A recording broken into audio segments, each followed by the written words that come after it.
Hey everyone, welcome back to the Hooded Casual. In today's video, we're diving deep into the massive new update for Path of Exile 2, Dawn of the Hunt, which officially drops on April 4th. We're going to walk through all the major announcements, break down what's changing, and share some thoughts on where POE 2 is heading. And of course, I'd love to hear your take too. Alright, let's jump into it. Let's start with the star of the update, the Huntress. This is the first new class added since early access began. She's a highly mobile Asmeri warrior who dual-wields spears and bucklers and blends melee and ranged combat with a deep combo system. She's designed around weaving attacks in and out of melee range. Her kit includes whirlwind slashes, ranged twisters, elemental spear throws, parrying with a buckler, and bleeding mechanics that cause enemies to explode based on blood loss. She also has frenzy synergy, fire-infused combos, and even summons spirit animals. The Huntress gets two new ascendancies. The Ritualist sacrifices enemies, or even herself, for massive power.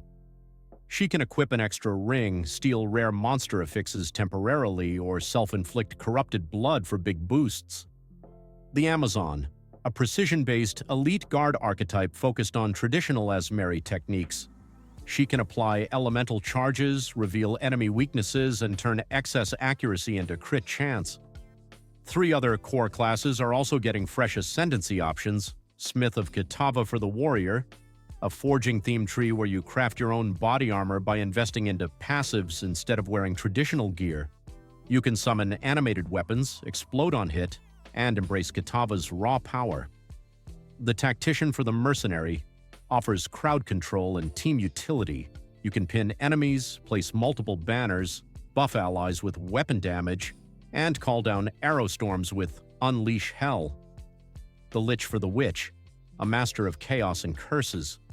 This tree empowers Energy Shield, allows you to split your soul into powerful jewels, and causes cursed enemies to explode on death. You can also apply additional curses and share chaos buffs with allies. This update introduces over 100 new support gems, huge for build diversity. You've got the Raise Spectre skill is finally fully implemented. You can trap and summon the souls of nearly any monster in the game, each costing spirit based on their power. Summon a swarm of weaklings or a few devastating elites. It's all up to your build. Also, new minions like Summon Roa let you mount your pet mid-combat and shoot or throw while riding. More than 100 new uniques are being added, mostly mid to late game. Personally, that info, plus the 100 support gems, lets me put big hopes on the length of this new update. Compared to the initial early access wave of excitement, this will last way longer considering the insane amount of builds and synergies that can potentially come out. Crafting is getting serious upgrades this patch. Runes now have tiers, allowing better mod scaling into endgame. Fracturing orbs let you permanently lock a good mod before crafting further corrupted essences like Insanity, Horror, and Hysteria add high-risk, high-reward crafting outcomes. New gear bases can have multiple prefixes or suffixes via mirror maps.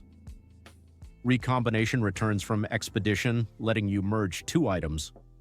The Headline League mechanic. This update is the Asmerian Wisps.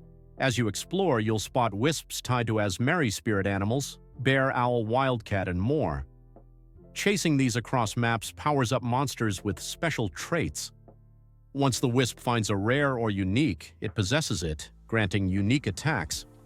Kill that monster, and you get loot based on how many infused enemies you defeated.